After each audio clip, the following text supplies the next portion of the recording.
She wrote her own ransom note. That's what the handwriting expert said. Word by word, letter by letter.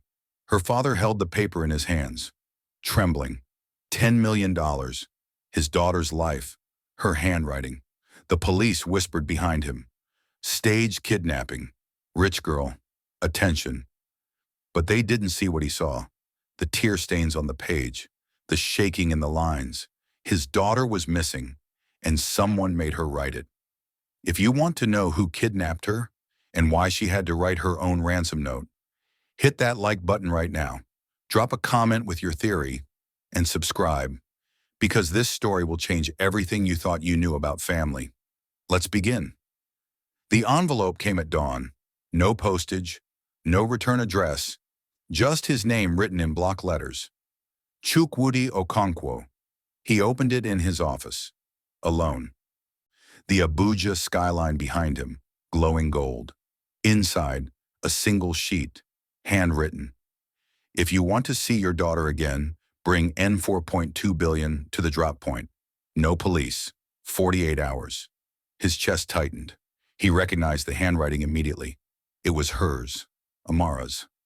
He grabbed his phone, dialed the police. His voice cracked. My daughter's been kidnapped. But even as he said it, one thought burned. Why would she write this herself? Inspector Adeyemi stood in the office, holding the note under a lamp. When did you last see her? Yesterday morning. She left for University of Lagos. She never came home. The inspector nodded slowly, too slowly. Mr. Okonkwo, this handwriting, it's hers? Yes, that's why I called you. Adeyemi didn't blink. We'll need samples, school notebooks, anything she's written recently. Chukwudi's hands went cold. You think she's lying? The inspector tilted his head. I think we need to be thorough. He left the note on the desk. Chukwudi stared at it. The letters looked forced, shaky, like someone held her hand. The forensic lab smelled like chemicals and old paper. The analyst adjusted her glasses, pointed at two documents side by side. See this loop? The pressure on the downstroke? It's identical. Chukwudi leaned in. But someone could have forced her. No signs of tremor, no hesitation marks. This was written calmly, voluntarily. His throat closed. That's impossible. The analyst handed him the report. I'm sorry, Mr. Okonkwo. This is her handwriting. No question. He walked out. The city noise swallowed him. His phone buzzed. Inspector Adeyemi. We're checking her bank accounts and her Instagram. Standard protocol. Chukwudi stopped breathing. They thought she faked it. The headline spread like fire. Billionaire's daughter kidnapped. Or is it a hoax? His phone wouldn't stop ringing. Reporters outside the gate. Cameras, microphones. He locked himself in his study, stared at Amara's photo on his desk. Graduation day. She was smiling. He picked it up. His hands shook. You wouldn't do this, would you? His voice cracked. The room was silent. He thought about the last year, the arguments, her questions about her mother, the way she looked at him sometimes, like she didn't trust him. He set the photo down, and for the first time in 19 years, he wondered if he even knew his daughter. The room was dark, concrete walls, a single mattress. Amara's wrists were tied, not tight, but tight enough. She hadn't eaten in 2 days. The woman entered, masked, always masked. You need to eat. Amara turned her face away. Let me go. The woman crouched, her voice soft, almost sad. Soon, but first you need to do something for me. She held up a phone. Camera on. Tell your father you're okay. Tell him to pay. Amara's chest heaved. No! The woman leaned closer. If you don't, he'll think you're lying. He'll think you staged this. Amara's eyes filled. She nodded. Who is this woman? And why does her voice sound familiar? The video arrived at midnight. Chukwudi's phone lit up. Unknown sender. He pressed play. Amara's face filled the screen. Pale, eyes red.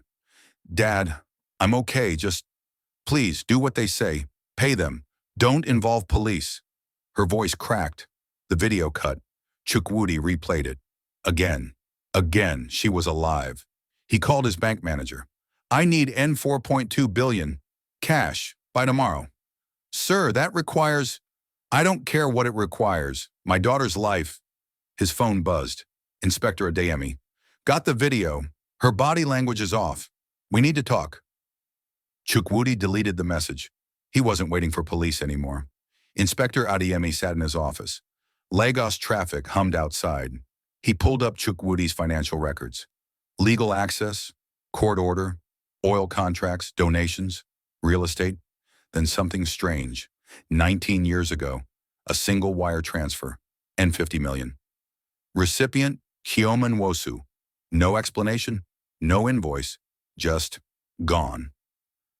He cross-checked the date. Same month Amara was born. He leaned back. Who is Chioma Nwosu? He ran her name through the system. No current address, no tax records, no employment history after that year. She'd vanished. He picked up his phone, called his assistant. Find this woman. I don't care how long it takes. Something wasn't right. The woman brought food again. Rice, water. Amara didn't touch it. Why me? My father has enemies, business rivals. Why not just kill me? The woman froze. I would never hurt you. Her voice trembled. Amara looked up. Then what do you want? Silence. The woman set the plate down, her sleeve pulled back. Amara saw it. A scar, thin, curved, on her left wrist. Amara's breath stopped. She had the same mark, birthmark, exact same place. Who are you? The woman pulled her sleeve down fast, walked to the door, paused. Someone who's been watching you your whole life. The door locked. The message came at 3 a.m. Oshodi, abandoned warehouse. Section 7, tomorrow, 6 p.m., alone. No phones, no police, or she dies. Chukwudi read it 3 times. His hands were steady now. He'd made his decision. He called Inspector Adeyemi. I'm making the drop tomorrow. Mr. Okonkwo, we can't let you... I'm not asking permission. I'm telling you where I'll be. If you want to follow, that's your choice. Silence. We'll be there. Hidden. You won't see us. Chukwudi ended the call. He looked at the duffel bags. 4 of them. N 4.2 billion. He zipped the last one. Tomorrow this nightmare ends. The press conference was chaos. Inspector Adeyemi stood at the podium. Cameras everywhere. We are investigating all possibilities, including the possibility that Miss Okonkwo may have orchestrated this herself. The room erupted. Reporters shouted questions. Is this a publicity stunt? Was she in debt? Adeyemi raised his hand. No further comment. Within an hour, it was everywhere. Twitter, Instagram, news channels. Run, fake kidnapping.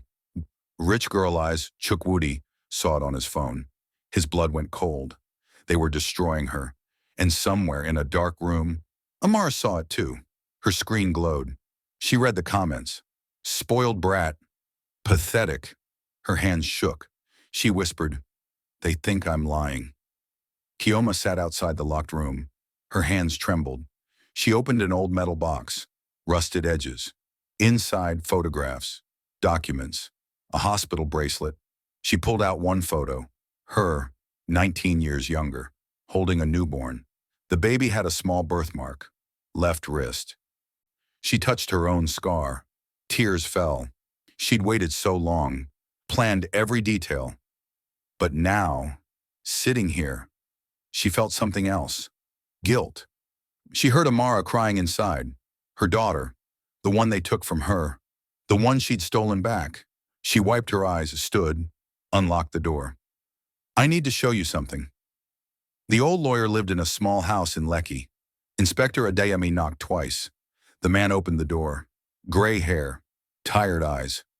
I'm not talking about old cases. This isn't optional. Adeyemi showed him the document, the N50M payment. The lawyer's face went pale. Where did you get this? Answer the question.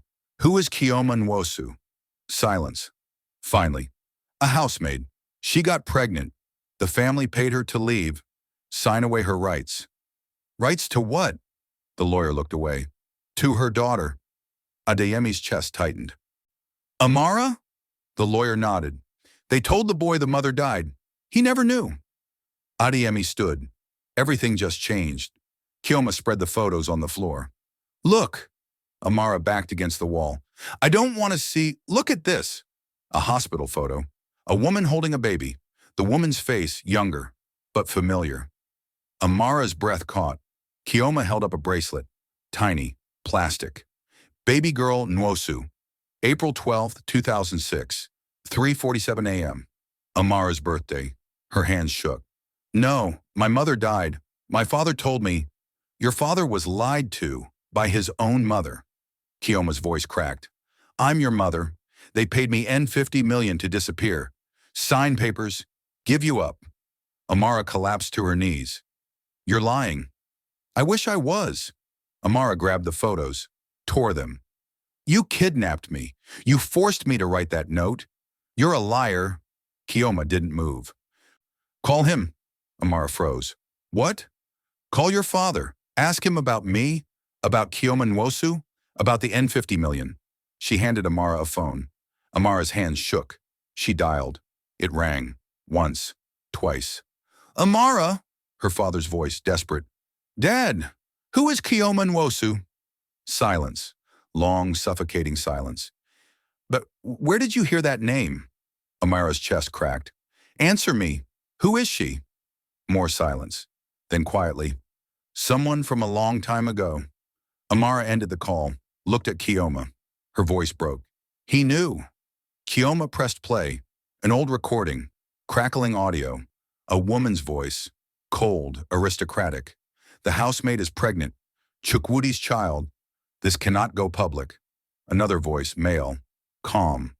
What do you propose? Pay her. $50 million. Make her sign. Tell my son she died in childbirth. And if she refuses, she won't.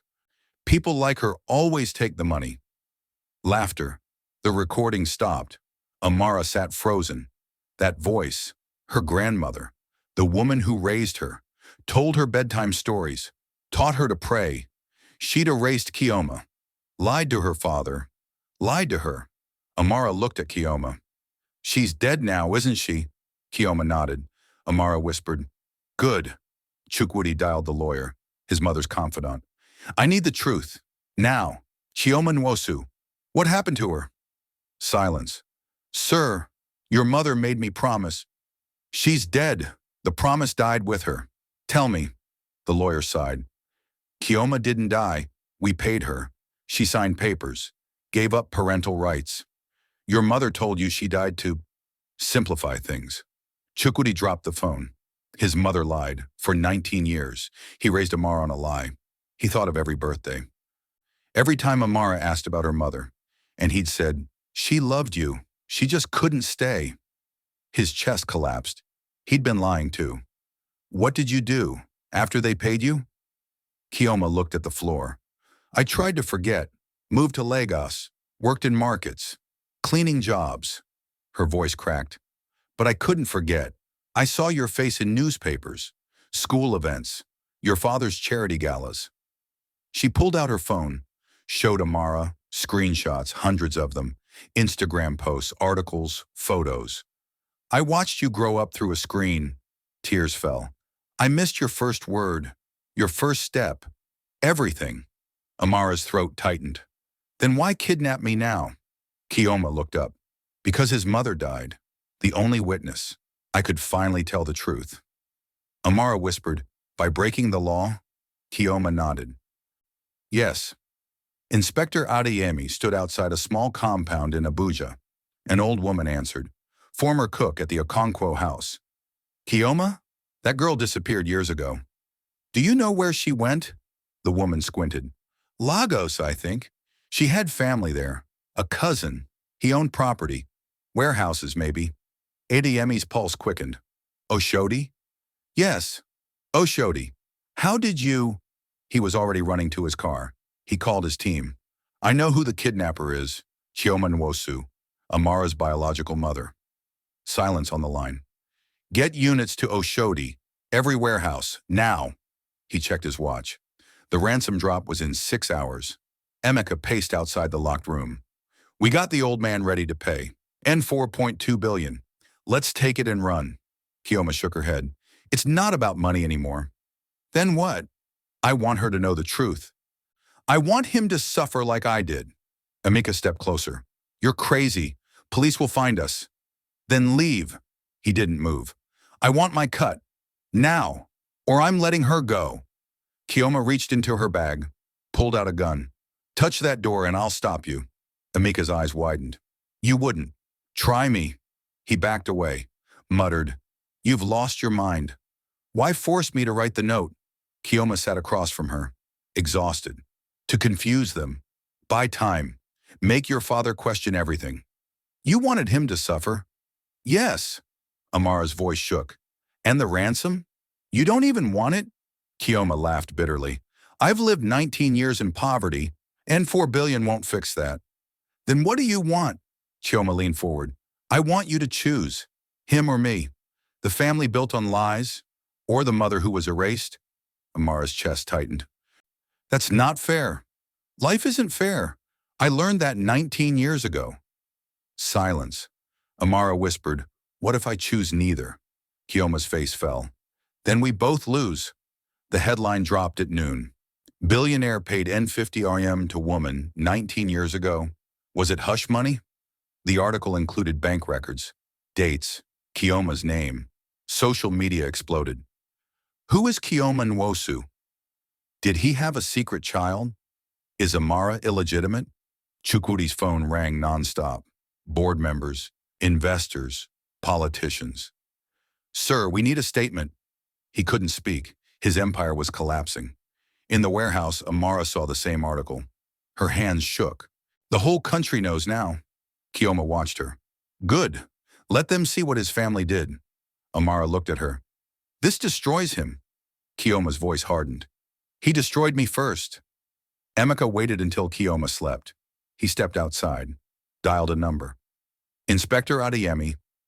Who is this? Someone who knows where the girl is. Silence. I'm listening. Section 7, Oshodi, Warehouse 12B. But I want immunity. An N5 million reward. Adeyemi motioned to his team. They started tracing the call. How do I know you're telling the truth? The kidnapper's name is Kioma. She's the girl's real mother. Check your records. The line went dead. Adeyemi looked at his team. Move units to Oshodi, quietly. We go in at dawn. One officer asked, What about the ransom drop? Adeyemi checked his watch.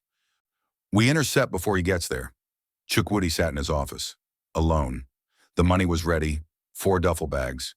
But he'd made another decision. He wrote a note, folded it. Inside, an offer. N8 billion. Take it. Disappear. I'll tell Amara you're dangerous. She'll believe me. No one has to know the truth. He sealed it. His phone buzzed. Inspector Adeyemi. Don't go to Oshodi. We have units moving in. Chukwudi ignored it. He wasn't letting police ruin this. He'd fix it his way, like his mother did. He looked at his reflection in the window and hated what he saw.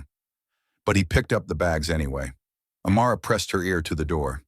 You said we'd take the money and go. Amika's voice. I changed my mind. Kioma. Then what's the plan? He'll come. I'll make him admit everything, on camera. Then I'll let her choose. And if she chooses him? Silence. Then I let her go, and I disappear. You'll go to prison. I don't care anymore. Amara's chest tightened. She understood now. Her mother wasn't after money, she was after acknowledgement. And her father, he was offering money to bury the truth. Both of them were broken, and she was the only one who could stop this. 5:45 p.m., Chukwudi parked outside the warehouse. Engine off, 4 bags in the trunk, his letter in his jacket. He stepped out. The area was silent. Too silent. He didn't see the unmarked police cars 2 blocks away. Didn't see Inspector Adeyemi watching through binoculars. He walked to the entrance, pushed the door. It creaked open. Inside, darkness. A single light in the back. He moved toward it. Footsteps echoed. Then, a voice, familiar. You came. He froze. A woman stepped into the light. Older, tired. But her face, he knew it. Kioma? She nodded. Hello, Chukwudi. His legs almost gave out. You're alive. Chioma's eyes were hard. Disappointed? I thought, my mother said you died. Your mother lied, and you never looked for me. He stepped forward. I didn't know.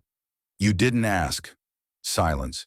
He reached into his jacket, pulled out the envelope. N8 billion. Take it. Please, just let Amara go. Disappear again. Chioma stared at the envelope, then slapped it out of his hand. I don't want your money. Then what? I want you to tell her the truth. To her face. Admit what your family did. His voice cracked. She'll hate me. She should. Behind them, a door opened. Amara stepped out. I already do. Amara walked between them.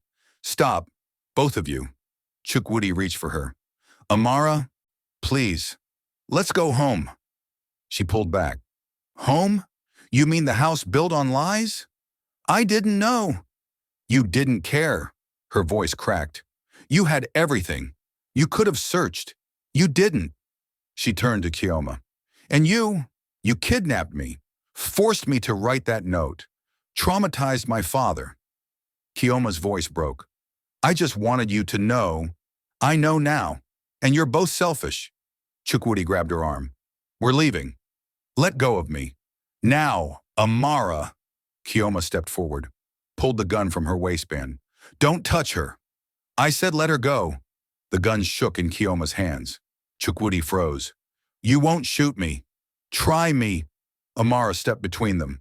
Stop, please. Move, Amara. Chioma's voice was steel. No. Chukwudi backed toward the door. This is insane. You're a criminal. I'm calling the... Chioma fired. The bullet hit the ground near his feet. He stumbled back. Amara screamed. Outside. Inspector Adeyemi heard the shot. Breach. Now. Police moved. Boots on gravel. Shouts. Inside the warehouse. Chioma lowered the gun, looked at Amara, whispered, I'm sorry.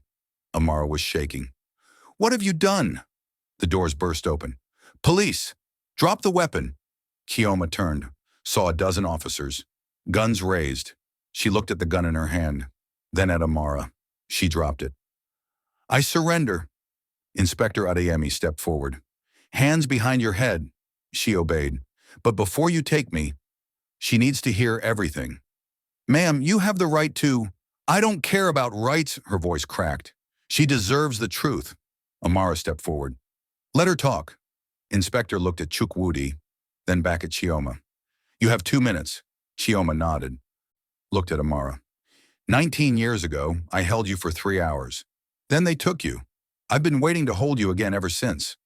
They called me the help. I cleaned their floors, cooked their food. Chioma's voice was steady now. Your father was kind. We fell in love. Or I thought we did. Chukwudi looked away. When I got pregnant, his mother gave me 2 choices, abortion or disappearance. She pulled the contract from her pocket, tossed it to Inspector Adeyemi. I took the money, signed my rights away. They told your father I died. She looked at Amara. I watched you grow up on Instagram. School photos, birthday posts. I was there. Just invisible. Amara's tears fell. That doesn't make kidnapping okay. Chioma nodded. I know. Inspector stepped forward. Chioma Nwosu, you're under arrest. Chukwudi moved toward Amara. Let's go home. Inspector Adeyemi blocked him. Mr. Okonkwo, we need to talk about the N50 million payment. Nigerian law classifies paying someone to relinquish parental rights as human trafficking. Chukwudi's face went white. I didn't make that payment. My mother, you benefited from it. You raised the child. You knew the story didn't add up. I was told she died, Amara's voice cut through. You never questioned it, not once. He turned to her. I was protecting you. You were protecting yourself. She stepped back. I don't want to go home with you. His face crumbled. Amara, please. You're a coward. Emeka stood near the exit, slowly backing away. Inspector's radio crackled. We have a male suspect fleeing east side. Adeyemi's eyes snapped to Emeka. Stop! Emeka bolted. 2 officers tackled him before he reached the door. Get off me! I called you! I helped! Inspector walked over. You're an accomplice. Kidnapping, extortion. I want my immunity. You'll get a lawyer. They cuffed him. Kioma watched, her face blank. You called them? Emeka wouldn't look at her. She laughed bitterly. Everyone betrays everyone. Amara stood in the center of the warehouse, alone, her mother in cuffs, her father broken, her life shattered. She whispered, I don't belong to anyone anymore. Inspector Adeyemi approached Amara. Miss Okonkwo, we'll need your statement. Not now. We need to know if you were coerced, if... I said not now. She walked toward the exit. Chukwudi called after her. Amara, wait. She didn't stop. Kioma's voice broken. I'm sorry. Amara pushed the door open. Sunlight blinded her. Then, cameras, microphones, voices. Amara, were you kidnapped? Did you stage it? Is it true your mother's alive? She froze. Tears streamed. Flashes exploded. She covered her face. A hand grabbed her arm. Inspector Adeyemi. This way, come on. He led her to a police car. She collapsed in the back seat, whispered, I want to disappear. By midnight, the story was everywhere. Billionaire's secret, daughter's mother was paid to vanish. Kidnapping or revenge, the Kioma Nwosu case. Amara Okonkwo, victim or complicit. Twitter exploded. Justice for Kioma. Yashaka Amara deserves better. Dashuksha billionaires can't buy truth. Some called Kioma a hero, a mother reclaiming her stolen child. Others called her a criminal, a kidnapper hiding behind trauma. Amara scrolled through it all in a police station break room. Her hands shook. Inspector Adeyemi entered. You should stop reading. She looked up. They think they know me. They don't know anything. He sat down. Then tell your story. She closed her phone. I don't know my story anymore. Amara sat alone in a hotel room. Police protection outside. She opened her notebook, wrote 2 letters. To my father. You taught me to value truth. Then you lived a lie. I forgive you for being human, but I won't protect you from the consequences. To my mother. You gave me life twice, once at birth, once by showing me I don't have to choose comfort over truth. But love doesn't justify crime. I hope prison teaches you what money taught him, that some things can't be stolen back. She folded both letters. Tomorrow she'd testify. Against both of them. Not out of hatred, out of freedom. She whispered to herself, I'm not theirs anymore. I'm mine. The courtroom was silent. Amara sat in the witness box, hands folded. The prosecutor leaned forward. Miss Okonkwo, do you believe your mother kidnapped you? Yes.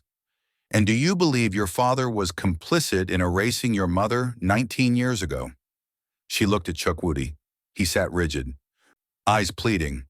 Yes. Murmurs filled the room. The prosecutor continued. What do you want the court to do? Amara's voice was steady now. Arrest my mother for kidnapping. Investigate my father for human trafficking conspiracy. And let me inherit what's legally mine so I can decide what to do with it. The judge nodded. So ordered. Chukwudi's head dropped. Chioma in cuffs smiled sadly. Amara stood, walked out. 3 weeks later, sentencing day. Kioma stood before the judge. 6 years eligibility for parole in 4. She nodded, no tears. Chukwudi's hearing was separate. In 500 million fine, public acknowledgement of complicity, business assets frozen pending investigation. He signed the documents, silent. Outside the courthouse, Amara met with her lawyer. You now control 40% of the estate. Your father retains operational control, but you're a voting board member. She looked at the papers. I want half of my share liquidated, donated. To whom? Organizations fighting human trafficking, supporting single mothers. The lawyer nodded. Amara signed. And I'm changing my name legally. To what? Amara Chioma Okonkwo. She walked into the sunlight. Kirikiri Maximum Security Prison, Lagos. Amara sat across from Kioma, glass between them, phones to ears. You didn't have to come. I know. Silence. Kioma looked older, tired. How is he? Amara hesitated. Broken. The company's struggling. Partners pulled out. Kioma nodded. Good. Mom. It was the first time she'd said it. Kioma's eyes filled. I don't forgive what you did, but I understand why. That's more than I deserve. Amara pressed her hand to the glass. I'll visit once a month. We'll talk, really talk. Kioma pressed her hand to the other side. I'd like that. For the first time, they smiled. Small, real. 6 months later. Amara lived in a 2-bedroom flat in Lekki. No guards, no staff. She cooked her own meals, took the bus to University of Lagos. No one recognized her anymore. She cut her hair, dressed simply. At night she wrote, not for publication, just for herself. A journal, her story, her version. One entry read, I used to think family was blood. Then I thought it was choice. Now I know it's truth. Painful, ugly, liberating truth.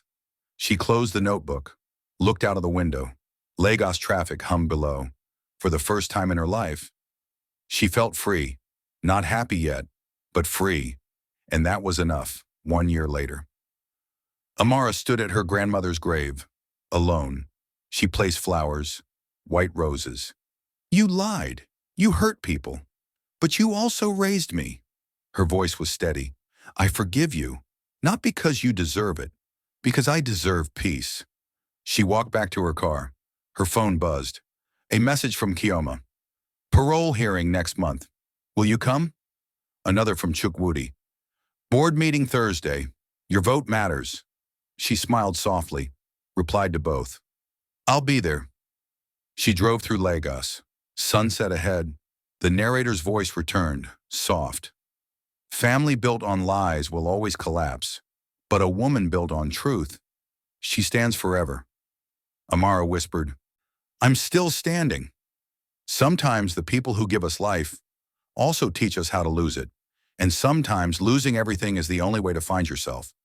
Amara didn't get the family she wanted, but she became the woman she needed to be. That's not a happy ending. That's a true one.